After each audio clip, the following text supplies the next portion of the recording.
आखिरकार वही हुआ जिसकी उम्मीद जताई जा रही थी। डोनाल्ड ट्रंप का रुख और यूके का अपना ऐलान, ये तमाम चीजें मिलकर नेतन्याहू के लिए किसी रात के बुरे ख्वाब से कम नहीं है। जी हां, बेन्यामिन नेतन्याहू ने सोचा तो कुछ और था कि गजा की पट्टी पर इस तरह से कब्जा होगा, एडम अकॉर्ड के तहत वो कुछ और ही नक्शा बना देंगे। लेकिन जिस तरह से हमास की अपनी कोशिश जारी रही, वो इस्राएली फौज से लड़ता रहा, जिस तरह से फिलिस्तीन और गजा के लोगों ने अपनी जद्दोजहद जारी रखी, अपने वतन को न छोड़कर जाने की जो उनकी कोशिश थी, उसको लेकर लगातार वो जुल्म सहते रहे, भूखे रहे, गोलियां खाते रहे, बम उनके ऊपर बरसते रहे, लेकिन उन्होंने गजा को अपना वतन मानने से इनकार नहीं किया। वो गजा को छोड़कर जाने से बचते रहे,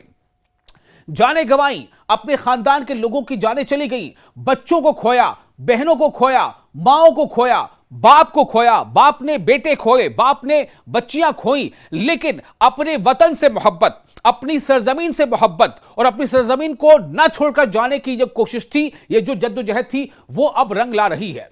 और अब आलम यह है कि जिस सऊदी अरब के बारे में हम ये सोच रहे थे, दुनिया ये सोच रही थी कि सऊदी अरब इस मामले पर आखिर अलग थलग क्यों है, क्यों सऊदी अरब दर पर्दा इसराइल की हिमायत कर रहा है,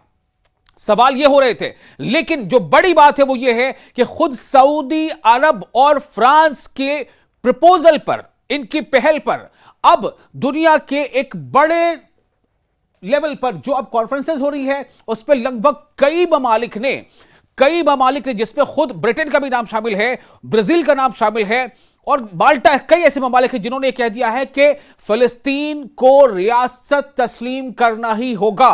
यानी 2 स्टेट थ्योरी जो है उसे नाफिजुल अमल होना चाहिए। इजराइल एक अलग स्टेट, एक अलग मुल्क, और फिलिस्तीन भी एक अलग स्टेट, अलग मुल्क। यह कहीं ना कहीं बहुत बड़ी कामयाबी है और इस कामयाबी के पीछे एक बड़ा जो हम कह सकते हैं फैक्टर और जो बड़ी वजह है, वो अब ऐसा लग रहा है कि सऊदी अरब है। एक तरफ ईरान ने जिस तरह से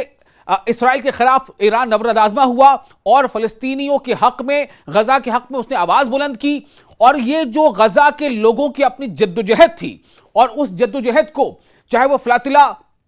शिप रहा हो या तमाम ऐसे दुनिया के लोग जो इंसानियत और हमदर्दी के नाते गजा के लोगों के हक में खड़े हो गए, वो अपने अपने मुल्कों में मुजाहरे करते देखे गए, अपने अपने मुल्कों के पुलिस से नबरद आजमा होते देखे गए, लेकिन गजा के लोगों के हक में आवाज उठाना उन्होंने नहीं छोड़ा। और इसी का नतीजा है कि कई मुल्कों ने इसराइल पर अब यह दबाव और ज्यादा तेज कर दिया है। वजारत खारजा के तर्जुमान गो जियाकोन, जी हां, मैं किसकी बात कर रहा हूं, चीन की वजारत खारजा के तर्जुमान गो जियाकोन ने भी बीजिंग में एक प्रेस ब्रीफिंग में कहा कि 2 रियासती हल ही, यानी 2 स्टेट थ्योरी, 2 रियासती हल ही फिलिस्तीन के मसले को बुनियादी तौर पर हल करने का वाहिद रास्ता है। उन्होंने यह बयान उस वक्त दिया जब मंगल को अक़वाम मुत्तहिदा की एक कॉन्फ्रेंस में न्यूयॉर्क डिक्लेरेशन के इजरा पर तबसरा करने के लिए कहा गया। चूंकि जो न्यूयॉर्क डिक्लेरेशन है उसमें कई ममालिक के लोगों ने अपनी नुमाइंदगी की है, जो 2 रियासती हल के लिए गैर मुतज़लज़ल हिमायत को यकीनी बनाता है।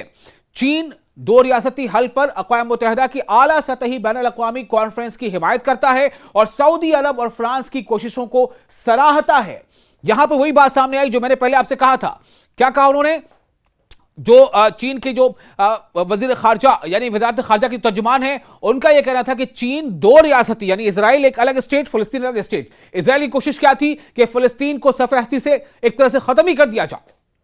तो चीन ने कहा कि चीन 2 रियासती हल पर अक़वाम मुत्तहिदा की आला सतही बैनुल अक़वामी कॉन्फ्रेंस की हिमायत करता है और सऊदी अरब और फ्रांस की कोशिशों को सराहता है। इजलास फिलिस्तीन के मसले पर मजीद बैनुल अक़वामी इत्तेफ़ाक़ राय पैदा करता है, यानी ये जो कॉन्फ्रेंस हो रही है, और 2 रियासती हल के साथ सियासी हल के लिए एक मजबूत पैगाम भेजता है, जिसका चीन ने खैर मकदम किया है। गजा की पट्टी और मगरबी किनारे दोनों में हुक्मरानी को आगे बढ़ाने के लिए फिलिस्तीनियों पर हुकूमत करने के उसूल को बरकरार रखना और उसकी हुकूमत साजी में फिलिस्तीनियों की मदद करना और अमन की हिफाजत के लिए 2 तरफा हल को अपनाना ताउन पर मबनी है, उस पर बेस्ड है और सलामती के लिए पायदार नुक्ते नजर मशरिक़ वुस्ता में देर पा अमन के हुसूल के लिए जरूरी है। ऐसा चीन के तर्जुमान का कहना था। उन्होंने आगे यह भी कहा कि चीन का ख्याल यह है कि फलस्तीन का मसला मशरिक़ वस्ता के मसले का मरकज है। दो रियासती हल यानी टू स्टेट थ्योरी, दो रियासती हल ही मसले फलस्तीन से निकलने का वाहिद रास्ता है। हम गजा में लड़ाई के खात्मे, इंसानी बहरान को कम करने, दो रियासती हल पर अमल दरामद और बिल आखिर जामे मुनसिफाना और आखिरी हल के लिए आलमी बिरादरी के साथ मिलकर काम करने के लिए तैयार है। सबसे बड़ी बात हमारे सामने यह आ रही है कि सऊदी अरब ने जिस बड़े बड़े पोस्टर ने इजराइल में कई जगहों पर यह माहौल बना दिया था कि सऊदी अरब की मदद से, चूंकि देखिए जितने मुस्लिम मालिक उनमें से सऊदी अरब एक बड़ा अमीर मुल्क है, उसकी काफी जो है अपना एक असर है,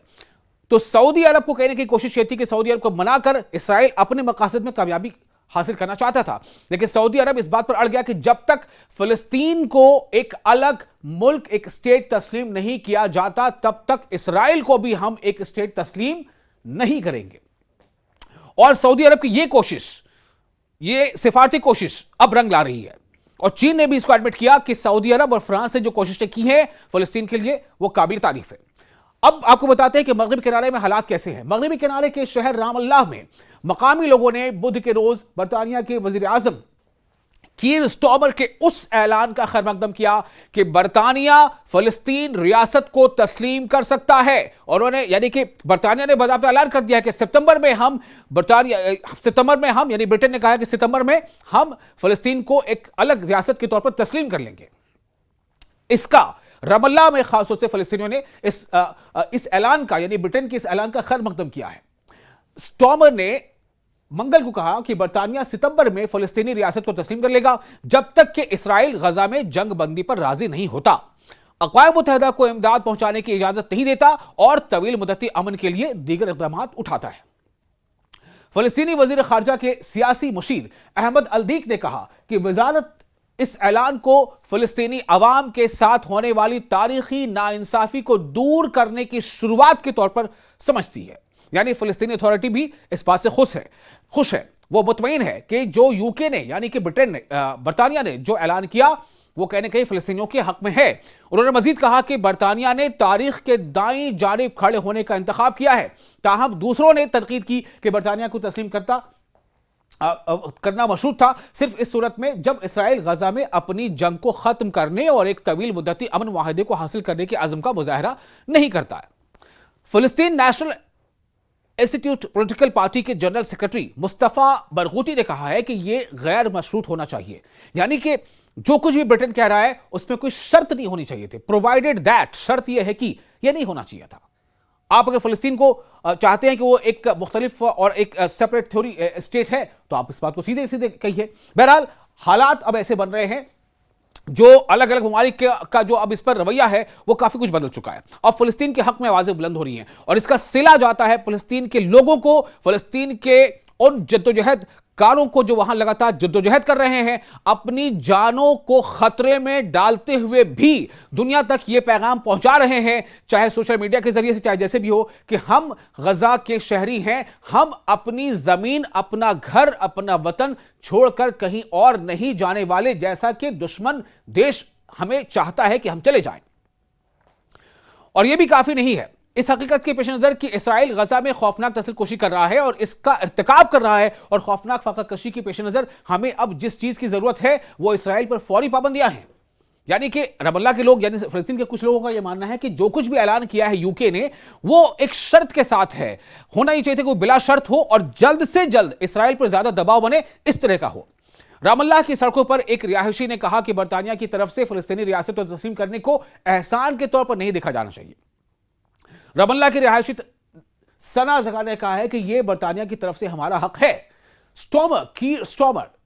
जो इस मामले पर बढ़ते हुए घरेलू दबाव में है, क्योंकि गजा में भूख के मनाजर बहुत से बरतानियों को खौफजदा कर रहे हैं और उन्होंने वहां की सूरत हाल पर तबादला ख्याल के लिए मौसम गर्मा में काबीना का एक नादिर इजलास भी बुलाया है। यह पीर के रोज स्कॉटलैंड में होने वाली मुलाकात के दौरान सदर डोनाल्ड ट्रंप के साथ बहरान पर बातचीत के बाद सामने आया।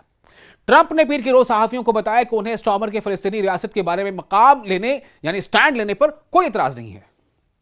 ट्रंप ने भी कुछ ऐसे इशारे दिए हैं, ट्रंप ने भी कुछ ऐसी बातें कही हैं, नेतन्याहू को कहा है कि यह स्टार्वेशन क्या है, कैसा है, इसे रुकना चाहिए। मंगल को अमेरिका वापसी की परवाज पर ट्रंप ने कहा कि दोनों ने कभी भी बरतानिया की तरफ से मुमकिन तौर पर फिलिस्तीनी रियासत को तस्लीम करने पर बात नहीं की।